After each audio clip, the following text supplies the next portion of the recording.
Randy sign here. Today I'm going to show you how I save tomato seeds. I use the fermentation method, which is the most commonly accepted method, and it most closely mimics what happens in nature. You can certainly use the paper towel method, where you just spread seeds out on the paper towel, wait for them to dry, and separate the seeds from the gel like that. And essentially the gel and the tomato seeds, that's a germination inhibitor to help again with the natural process of the species, in this case tomatoes, reproducing. So what I do is I start off with a nice ripe tomato. A little overripe's fine, underripe isn't. I cut it using a nice sharp knife in half at the equator, like that. Then I use my thumb to go to each one of these seed locules, is the actual technical name, but those little seed cavities, where the seed cavities are, put my thumb down in there and just squish it out like that. And I just keep working around the tomato, like so.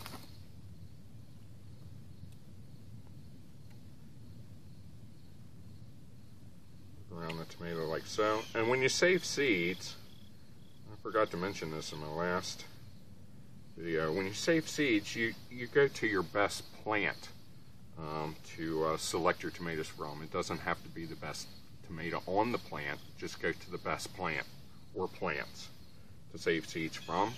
I have a bucket there, I just toss the debris in. Obviously I trashed the tomato in the process. Just put my thumb down in there, scrape the seeds out, work my way around. I'm going nice and slow for this video, so you can see what I'm doing here. But obviously you can kind of go a little faster when you're not doing something like that. Give it a little squeeze at the end, plop that in there, go to my next tomato, put Shorty in half at the equator, or about half at the equator, squish him all around, get the seeds and the seed gel out.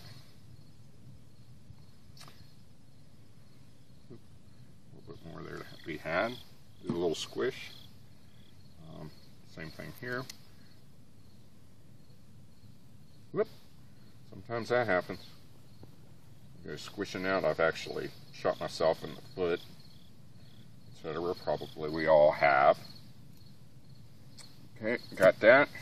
Rinse my hands off, and one of the things I do when I rinse my hand off is I go full blast. This was especially important when I played classical guitar and had longer fingernails. Make sure you get all the seeds out from under your fingernails if you're processing several different varieties of seeds like I am, or like I do. Always rinse the knife off really, really well. Watch yourself, but make sure that you get everything off the knife. Then I put a little water in, and it's probably around a tablespoon or so. And I swish it around a little bit. Just swish it around a little bit. I cover it with paper towel. And then I take it and I put it in the garage. I'm not going to actually put it in the garage right now. I'm going to take it over here and set it on the ground. And what I'm going to do is go ahead and finish the process of by showing what I do with some tomato seeds that I've already, set up for fermentation method, and they've been sitting for several days. And after several days, they'll have a goop or a film on top, and that's the way you know that the fermentation process has occurred. Okay, we just get down here like so. I start putting a little bit of water in. And I just let everything settle down. The bad seeds will float, the good seeds will sink, and then just pour the goop and all that stuff off the top. All that nasty, yucky, smelly stuff, just pour it off. And then I give a good wrench on the ground just to break it up a little bit. And then add some more water.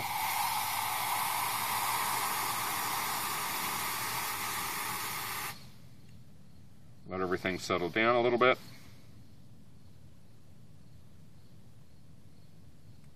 Again, pour off the debris and the any of the bad stuff.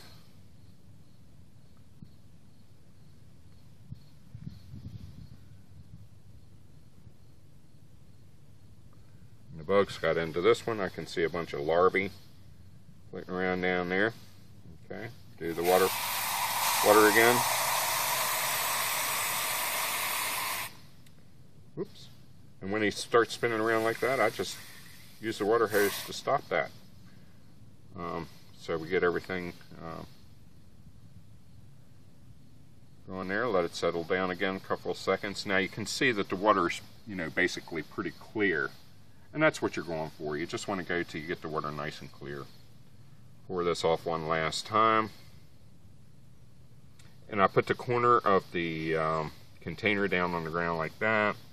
And then that way I can get almost all the liquid off without losing at least too many seeds.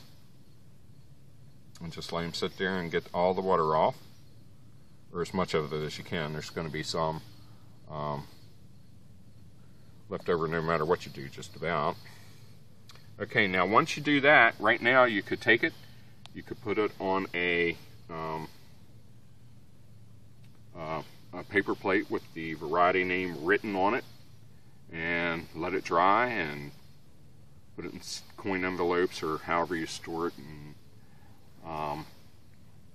but I use the bleach bath to eradicate any seed-borne type diseases. And the way I do that is I take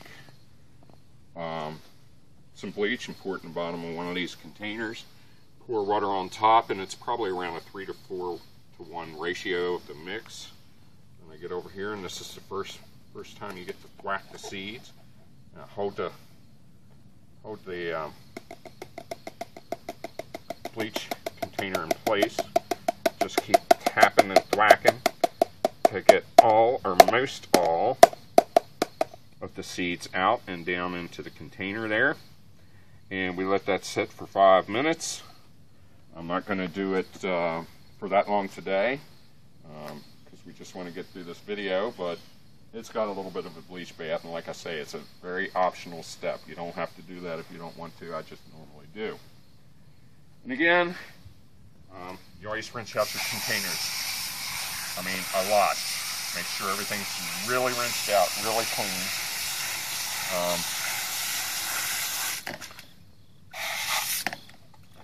Go around it, make sure everything's done really well there.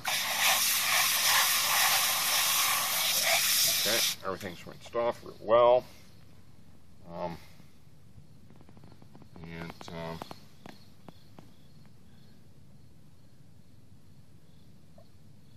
So now we'll pretend that 5 minutes has passed as far as the bleach bath.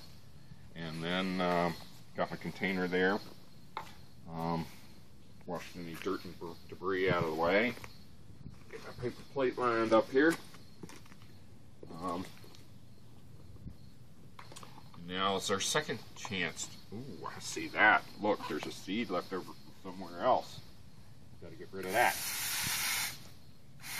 Yep, always check your stuff. Make sure you got it all cleaned out.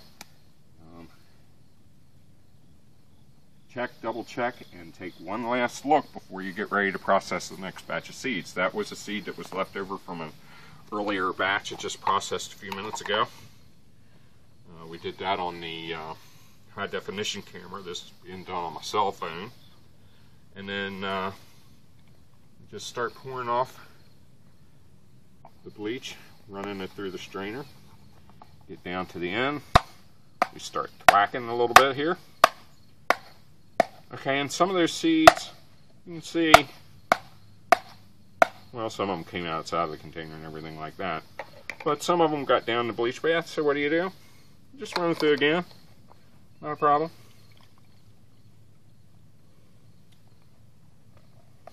Because when you're finished, you want to make sure that absolutely, like this, there are no seeds anywhere. You want to check and double check and triple check. In this case, this seed, it was on the bottom. But you just want to make sure it's nice and clean like that. this. Don't know where that came from, so I whack them out of the way. And everything's nice and clean. And you just come over here to the water hose. Give him a good rinsing. Like so.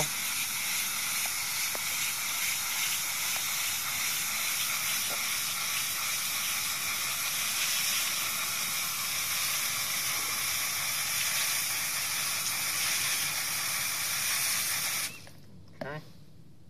Then this is the paper towel that I covered the container with when we started. I just start dabbing to get a little bit of the extra water off. I already have a paper plate over here that has the variety name written on it. Once I've done as much as I can with drying off the excess liquid, I then just flip him over and give him a good whack. And there we go. I take that, store it inside in a cool, dark place, and after a few to several days, the seeds will be dried out. They'll probably stick together a lot. I just break them up with my fingers like that, and then I store them in a coin envelope where I write the year and the variety name on it, and it's good to go. Plant it next year, then the year after, or whenever you get ready to plant it again. So there we go. There's how I save tomato seeds.